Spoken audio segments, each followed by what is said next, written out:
Man, what is happening, my YouTube family? Of course, it is your boy B New. I'm coming at you on this Monday morning. First and foremost, as always, positive blessings and vibrations out to anybody who could be listening. Now, with all that being said, had a great weekend. Of course, the Lakers went 2-0 with LeBron James back in the lineup as if we didn't think they would. And we're going to talk about that in a second. But just shout out to my Tennessee Titans first, because no matter how much the referees and everybody tried to cheat us on yesterday, calling the holding at every opportune time to try to take the game away and even send it to overtime, even after we should have been the molly-whopped them after they put us up down 14-0. But you saw what happened, baby. Titans, baby. Put some respect on our name. But anyway, now that that's out the way, back to what you know we talk about here, and that is the Los Angeles Lakers. And with all that being said, we do know that LeBron James was back in action over the course of the weekend against the Cleveland Cavaliers, his former team.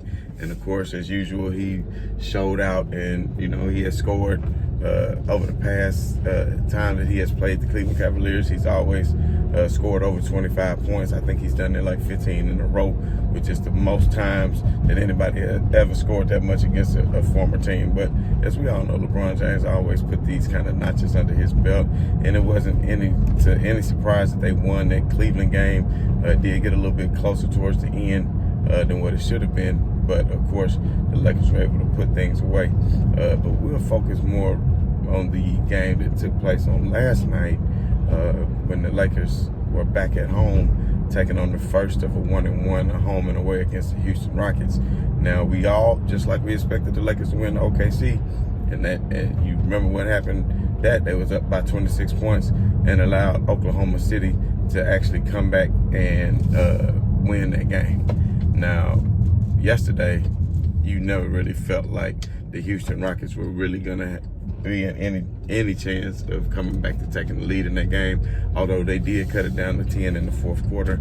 And to me, that was poor coaching to me by Vogel. I think Vogel, when the Lakers was up by so much, you could tell LeBron James, Russell Westbrook, and Anthony Davis had partied the night before for Halloween, and they looked a little bit lethargic, quite honestly, the whole game. I think LeBron had 16 points. AD might have had 15 points. And it was Carmelo Anthony who led them in scoring once again for the night. Coming off the bench and being the leading scorer for the team is something that usually doesn't happen often, but it was off night. And of course, the Lakers was winning by so much, it really did not matter. And now, like I was saying, you can see when you have four scorers, and I'm just telling you how dangerous the Lakers are going to be when they figure this thing out. When you have four different people on your team that's capable of hitting you 30 points any given night, like I said, LeBron can hit you for 30. Carmelo can hit you for 30. AD can hit you for 30.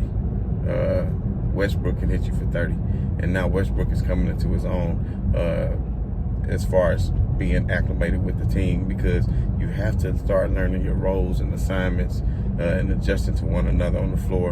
And Carmelo was actually doing that on yesterday. He even played good on the defensive end of the basketball, which of course everybody knows is not his forte. But because of the defensive system that Vogel puts in place, he was still able to put his stamp on the game with actually 4 blocks, which is something that you're not accustomed to seeing from Carmelo. So big ups to him for stepping up on yesterday. And the Lakers actually, if Houston didn't miss so many free throws, which they had more than double the attempts than the Lakers, then I think that the game could have been a lot closer. But in my opinion, the game was put away a long time ago. And every time Houston would go on a run and cut it from like 23 down to 15 or whatever, then the Lakers would allow them to, the Lakers would come back on a run. But what should have happened is in the fourth quarter, you should have took out LeBron, and AD shouldn't even been playing. Just go ahead and get them their rest, because they have to play again tomorrow night on Tuesday. There's no reason for them to even still be out on the court with such a lead. And they were the ones who actually these people cannot drive. They are the ones who actually allowed them to cut into that lead and come back just by playing so lethargically and lackluster and being kind of loose with the ball. One thing I really wish, and I know, Russell Westbrook, is prone to turnovers. LeBron James, of course, we know has the most turnovers in history because of his high ball usage and him just trying to thread the needle and do so many different things. But the Lakers are going to, in order to win the championship, come playoff time. You know, in the regular season, you might can get a little bit careless with the ball. But, you know, in the postseason, I really think the Lakers are going to shore that up and make sure that they know that each possession counts, and you cannot go out here being careless with the basketball. So I think the Lakers still are growing, and I think it's good to play these teams like Houston, you know, OKC, and some of these lower tier teams. That way they can get I won't say practice. It's better than practice because you're going up against another NBA opponent. But I don't want to disrespect another NBA team by saying just they're practicing against them. But that's basically what the Lakers are doing. They have a much better team. Of course, the Lakers was minus 700 yesterday. If you want to take them in the straight up, I still did, which for those of you who don't know, that means you got to bet $700 just to win 100, you know, and that's a high risk. But at the end of the day, in my mind, I didn't even give a damn if, let's say, LeBron got hurt. They still would beat that Houston team. That Houston team is very prone to turning the ball over. Let's just see how they play tomorrow night when they get the rematch, having just played them 2 days before. And to me, I feel like one thing that stuck out to me was because Dwight Howard was out. I'm not sure why Dwight Howard was out. If he's nursing, you know, a sore muscle or something like that, I'm not sure. But he was out on yesterday, and as a result, the Lakers started Anthony Davis at center. And by them starting Anthony Davis at center, that allowed Avery Bradley to come into the starting lineup. And to me, I think that's when the Lakers were really at their most dangerous, because then you had, just like I said before, two shooters on the floor. And we're not talking about LeBron James, who we'll talk about that in just a minute, who's been horrific from the three-point line the past 2 games, when he actually came out to start the year on fire. I mean, we're shooting like 6 and 7 out of 10 from 3, shooting at a Steph Curry volume.